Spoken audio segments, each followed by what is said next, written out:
नमस्कार दोस्तों। आज हम पढ़ेंगे विद्युत द्विध्रुव की अच्छी स्थिति में स्थित किसी बिंदु पर विद्युत विभव। विद्युत द्विध्रुव की अच्छी स्थिति में हम किसी बिंदु पर विद्युत विभव की गणना करेंगे। आखिर विद्युत विभव कैसे आएगा उसको हम समझेंगे। तो दोस्तों, विद्युत द्विध्रुव, सबसे पहले हमको एक विद्युत द्विध्रुव बनाना पड़ेगा। तो चलिए बनाते हैं विद्युत द्विध्रुव। दोस्तों, हमने एक विद्युत द्विध्रुव बना लिया है। अब दोस्तों, यहाँ पर एक माइनस क्यू आवेश बैठा है, एक प्लस क्यू आवेश है। अब दोस्तों, बीच में एक बिंदु होता है केंद्र O, और एक हमने रेखा खींच दी। दोस्तों, आप इसकी लंबाई जानते हैं कितनी होती है?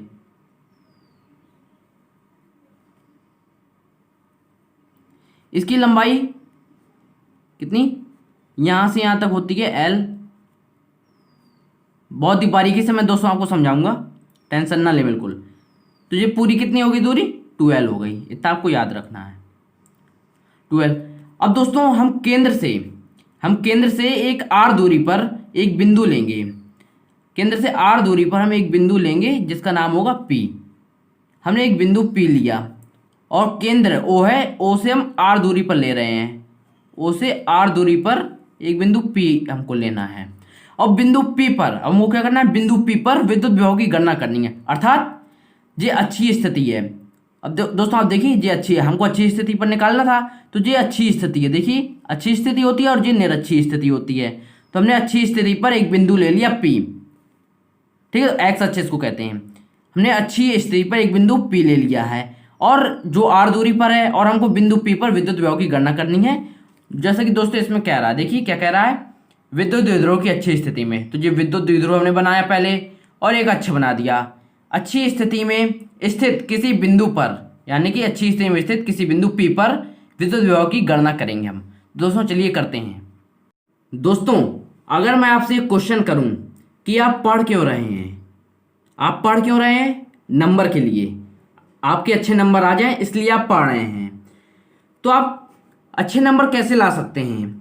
जब आप अच्छा थ्योरी लिखेंगे, अच्छे से चित्र बनाएंगे और बोर्ड में जिस तरीके से लिखना है आप उसी तरीके से लिखेंगे, ताकि टीचर को इम्प्रेशन ज़्यादा अच्छा जाए। तो आप उसी तरीके से लिखेंगे तभी आपको अच्छे नंबर मिल पाएंगे। तो दोस्तों, इसी को ध्यान में रखते हुए मैंने उसी तरीके से थ्योरी को लिखा हुआ है। उस तरीके से मैंने थ्योरी को लिखा हुआ है कि जो टीचर चाहता है बोर्ड परीक्षा में कि विद्यार्थी ने पढ़ा है कि नहीं पढ़ा है, कैसे जान सके।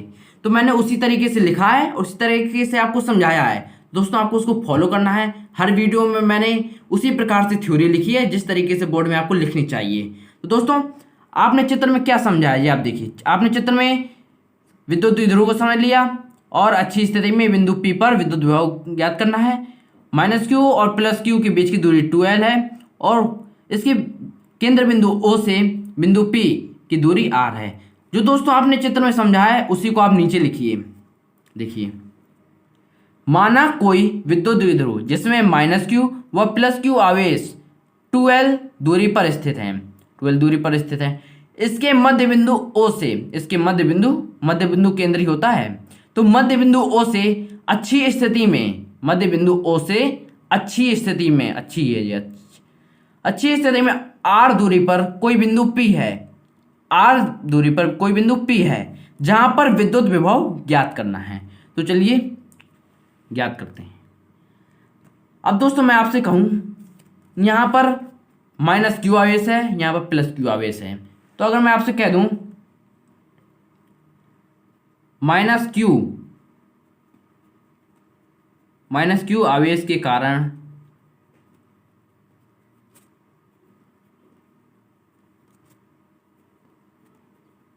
विद्युत विभव, माइनस Q आवेश के कारण विद्युत विभव, तो विद्युत विभव क्या होगा? V होगा। अब दोस्तों, एक माइनस Q आवेश के कारण विद्युत विभव निकालेंगे, एक प्लस Q आवेश के कारण। तो माइनस Q आवेश के कारण हम निकाल रहे हैं, तो हमने इसको क्या मान लिया? 1 मान लिया। V1 बराबर, अब दोस्तों किसी बिंदु पर विद्युत विभव का मैंने वीडियो बनाया है, उसका लिंक डिस्क्रिप्शन में दिया गया, आप वहां से जाकर के देख सकते हैं ये फॉर्मूला कैसे आया।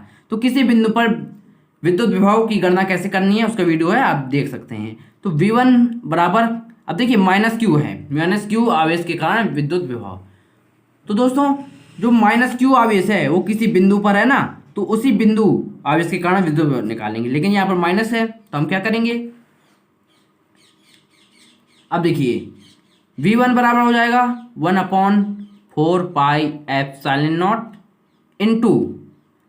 इंटू अब बिंदु कौन सा है, बिंदु कौन सा है, Q है, तो हम क्या लिखेंगे, अब माइनस Q है तो हम क्या लिखेंगे, -Q/R, यानी कि दूरी। तो दोस्तों दूरी कितनी है आप देखिए यहाँ पर। अब दोस्तों -Q आवेश के कारण हम निकाल रहे हैं, तो दूरी इसकी कितनी है, दूरी बताइए, बिंदु P से Q की दूरी कितनी है, -Q की, तो कितनी है, R तो इतनी हो गई, R इतनी हो गई और L इतनी हो गई, तो क्या हो गया R + L। तो क्या लिखेंगे, -Q/R + L लिख दिया। अब दोस्तों ये V1 आपने निकाल लिया, अब हम क्या निकालेंगे, +Q आवेश के कारण, +Q आवेश के कारण विद्युत विभव। अब दोस्तों हम यहाँ V बराबर 1/4πε0, अब कौन सा है आवेश, +Q है, तो हम क्या लिखेंगे, +Q/। अब दोस्तों अब +Q आवेश के कारण कह रहा है, अब आप थोड़ा यहाँ समझिए, यहाँ पर समझने वाली बात है। अब यहाँ पर कह रहा है +Q आवेश के कारण, अब +Q आवेश के कारण कह रहा है, तो यहाँ तक की दूरी कितनी है आप बताइए। जब हम -Q निकाल रहे थे, -Q आवेश के कारण विद्युत विभव, तो हमने P से -Q तक की दूरी ली। अब +Q की निकाल रहे हैं तो P से +Q तक की दूरी तो लेंगे भैया मेरे। तो यहाँ पर कितनी है दोस्तों, ये R है, ये R है और ये L है। अगर हम R में L घटा दें तो हमारा निकल आएगा यहाँ तक, तो हम क्या करेंगे, R - L,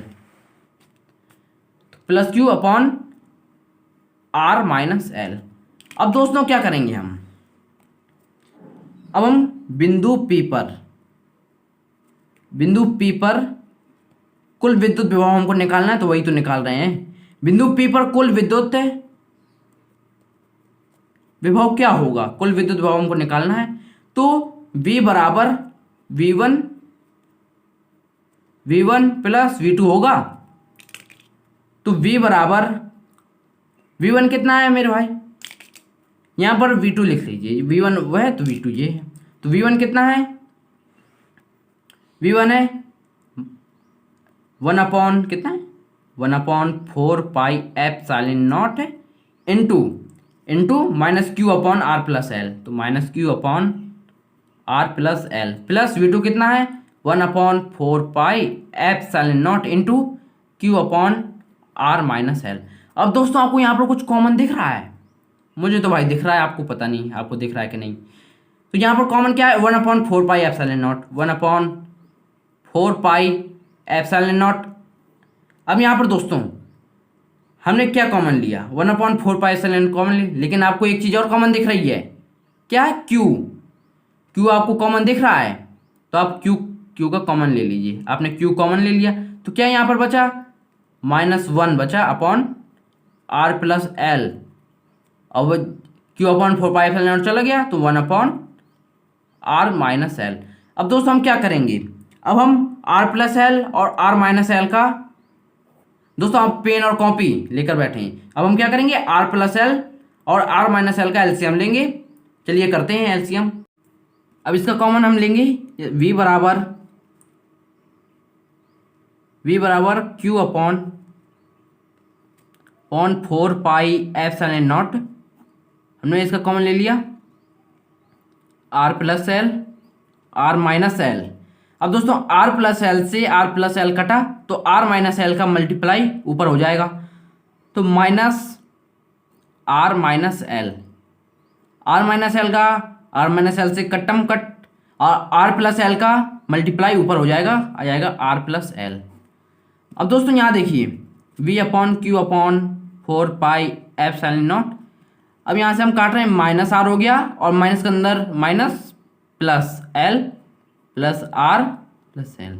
अब देखिए R से R कटा और अपॉन में A + B, A - B का हो जाएगा R² - L²।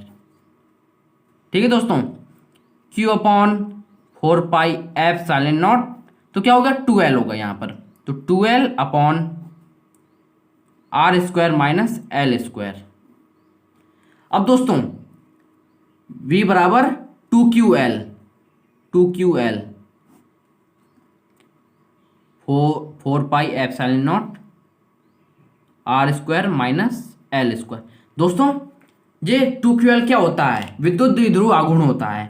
P बराबर 2QL होता है विद्युत द्विध्रुव आघूर्ण। दोस्तों विद्युत द्विध्रुव आघूर्ण का भी मैंने वीडियो बनाया है, इसका लिंक आपको डिस्क्रिप्शन में मिल जाएगा, आप वहां से जाकर के देख सकते हैं। आखिर P बराबर 2QL आया कैसे, आपका कंफ्यूजन दूर हो जाएगा। तो दोस्तों अब 2QL की जगह हम P लिख सकते हैं। V बराबर क्या लिखेंगे? 1/4 pi epsilon naught P upon R square minus L square. अब दोस्तों चित्र में आपको मैं समझाता हूँ थोड़ा। जैसे हमने लिखा, जो आर था, दूरी थी, वो बहुत बड़ी है एल से। अगर जब दोस्तों आर बहुत बड़ा है एल से, अगर हम आर स्क्वायर कर दें वो तो बहुत बड़ा हो जाएगा एल से। हो जाएगा कि नहीं हो जाएगा? तो इसको मैं अभी समझाता हूँ। तो चलिए चित्र पर समझते हैं। दोस्तों थोड़ा चित्र में देखिए, यहाँ पर क्या है? एल है, और दोस्तों ये दूरी आर है जो बहुत बड़ी है। जो आर दूरी है, पी बिंदु यहीं पर थोड़ी होगा ना, क्या पता थोड़ा और दूर हो, लेकिन एल तो यहीं पर रहेगा। ये लंबाई तो इतनी ही रहेगी ना एल, तो ये बहुत बड़ी है। जब आर स्क्वायर हम कर दें, वैसे तो आर बहुत बड़ी है, अगर आर स्क्वायर कर दें तो एल तो और छोटा हो जाएगा, अर्थात हम एल को नगण्य मान लेंगे। एल बराबर क्या हो जाएगा? 0 हो जाएगा। जब वो उसमें कुछ बचेगा ही नहीं तो आर के मुताबिक एल 0 हो जाएगा। अब दोस्तों हम यहाँ पर एल बराबर 0 मान लेंगे, एल बराबर 0। तो अब हमारा क्या आ जाएगा? v बराबर 1/4 pi epsilon naught P upon, जब एल की जगह हम 0 रखेंगे तो हमारा P अपॉन आर स्क्वायर आ जाएगा। अब दोस्तों ये विभव निकाल लिया हमने अच्छी स्थिति पर। अब दोस्तों इसका मात्रक आपको पता है? मात्रक इसका वोल्ट होता है। ओके दोस्तों, तो दोस्तों उम्मीद करता हूँ आपको ये वीडियो पसंद आया होगा। अगर वीडियो पसंद आया हो तो वीडियो को लाइक कीजिए। अगर आप हमारे चैनल पर नए हैं तो चैनल को सब्सक्राइब करिए और बेल आइकन को भी प्रेस कीजिए। मेरी आने वाली वीडियो का नोटिफिकेशन आपको मिलता रहेगा। तो दोस्तों अब मिलते हैं अगली वीडियो में।